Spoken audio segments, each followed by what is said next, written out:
নমস্কাৰ, মই মাধৱ বৰা।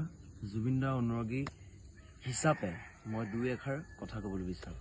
জুবিন দা আজি ঢুকুৱা 25 দিনেই হ'ল আৰু ন্যায়ৰ কাৰণে যে ইমান দেৰি লাগিছে, আমি ইমান যুঁজি আছো। ফেচবুক হওক, হোৱাটছএপ হওক, আমি যে ইমান লিখি আছো, অসমৰ মুখ্যমন্ত্ৰী কেলে বুজি পোৱা নাই, ইমান দিন কেলে লাগিছে। মানে দাৰ সমাধি ক্ষেত্ৰত গৈ বৌয়ে কান্দি কান্দি দাদাৰ ন্যায়ৰ কাৰণে হাতযোৰ কৰি অসমবাসীক অনুৰোধ কৰিছে যে ন্যায়ৰ কাৰণে সকলোৱে ফেচবুক, হোৱাটছএপ, ইনষ্টাগ্ৰাম সকলোকে লিখক দাদাৰ ন্যায়ৰ কাৰণে। আৰু গৰিমা বৌয়ে কান্দিবলগীয়া কেলে হ'ল, অসমৰ মুখ্যমন্ত্ৰী কেলে বুজি নাপায়। সকলোৱে কান্দি আছো, সকলোৱে ন্যায়ৰ কাৰণে আমি যুঁজি আছো। ন্যায় অহা 10 দিনৰ ভিতৰত আমাক ন্যায় লাগিব, এইটো স্পষ্ট কথা। এইটো আৰু দাদাৰ লগত পলিটিক্স নকৰিব, দাদাই বিৰাট বেয়া পায় এইটো বস্তু। আৰু দাদাৰ লগত এইবিলাক কথা আলোচনা নকৰিব, ৰাজনীতি নেখেলিব, এইটো স্পষ্ট কাহিনী।